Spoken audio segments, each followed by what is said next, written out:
प्रेमचंद जी द्वारा विरचित कहानी कफन।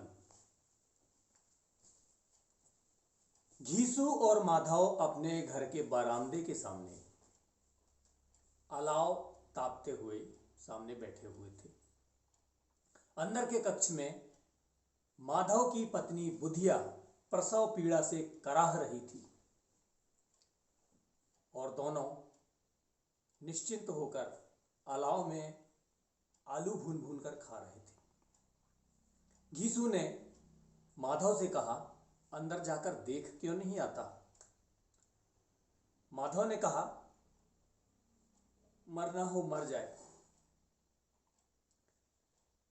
माधव से घीसू ने कहा कि तू बड़ा बेदर्द है बे। साल भर जिसके साथ सुख चैन से रहा उसी के साथ इतनी बेवफाई। घीसू और माधव का कुनबा सारे गांव में बदनाम था। दोनों अकर्मण्य और आलसी थे। दोनों को बुलाकर एक आदमी के बराबर काम लेने की व्यवस्था होती तभी कोई इनसे काम लिया करता। दोनों या तो जंगल में जाते, लकड़ी ले आते, या कभी घास छील कर ले आते और बाजार में बेचकर आ जाते।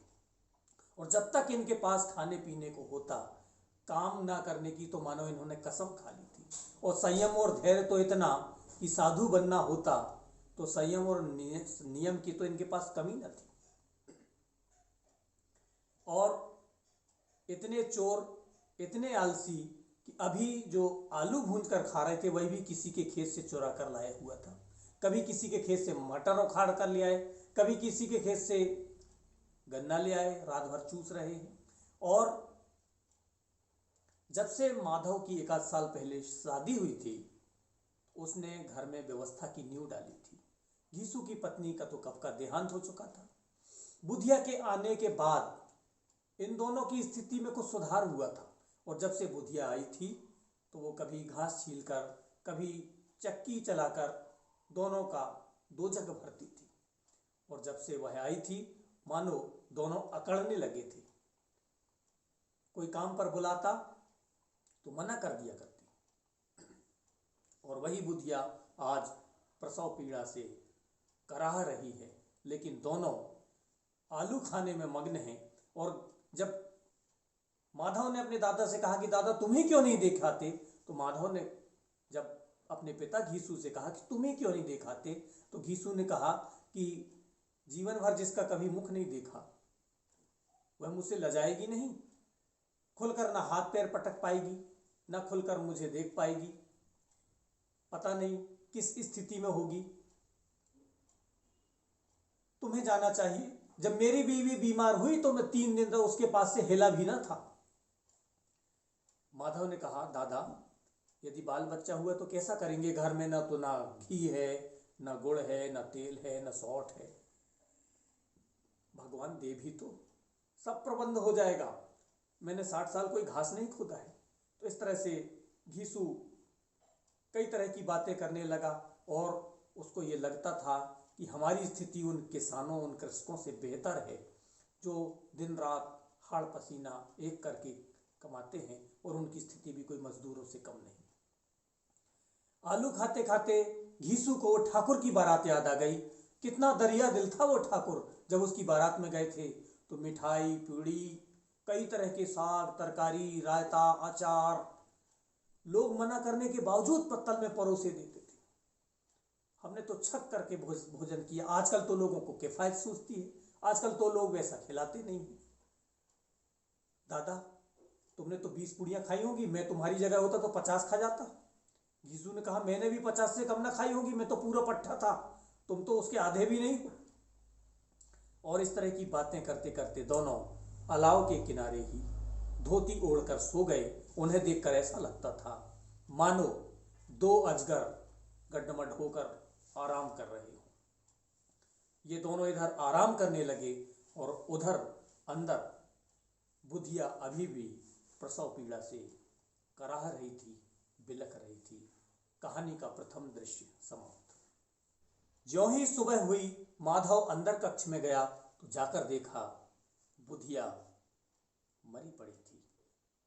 उसकी देह पर मक्खियां भिनभिना रही थी। पेट में बच्चा मर गया था, पूरी देह धूल में लथपथ पड़ी थी। बाहर आकर दहाड़ मारकर रोने लगा। घीसू भी उसके स्वर में मिलाकर वो भी रोने लगा और उनकी चीख पुकार सुनकर गांव और मोहल्ले के लोग इकट्ठे हो गए। अब लोगों ने सांत्वना दिया और कहा कि लकड़ी और कफन का प्रबंध करना होगा, लेकिन कफन के लिए पैसे तो थे नहीं। इन दोनों के पास पैसे तो ऐसे गायब थे जैसे चील के घोंसले में मांस। दोनों रोते बिलखते जमींदार के घर पहुंचे और घीसू जमींदार के पास दंडवत होकर बोला, सरकार, रात को माधव की पत्नी बुधिया चल बसी। जो कुछ भी पैसा था हमने दवा दारू में खर्च कर दिया। रात भर उसके सिरहाने बैठे रहे, मुआ दगा दे गई। अब आप ही उसकी मिट्टी पार लगा सकते हैं सरकार। जमींदार के जी में तो आया कि कह दूं हरामखोर खुशामद करने चला आया है, काम पर बुलाता हूं तो आता नहीं। जमींदार इसको कई बार अपने हाथों पीट चुके थे, कभी वादा करके काम पर ना आने के लिए, कभी चोरी के लिए, कभी किसी अन्य कारण से। लेकिन यह समय क्रोध करने का नहीं था। समय की नज़ाकत को समझते हुए जमींदार ने 2 रुपए फेंक कर उसके दे दिया, लेकिन उसकी तरफ देखा नहीं और सहानुभूति का एक शब्द भी नहीं कहा। लेकिन घीसू जमींदार की स्वभाव वृत्ति का ढिंढोरा पीटना जानता था। जब उसने बताया तो महाजन ने भी दिया, बनिया ने भी दिया, किसी ने 4 आने, किसी ने 8 आने, और कुछ ही देर में घीसू के पास 5 रुपए की अच्छी खासी रकम जमा हो गई। किसी ने अनाज दिया, किसी ने लकड़ी दिया, और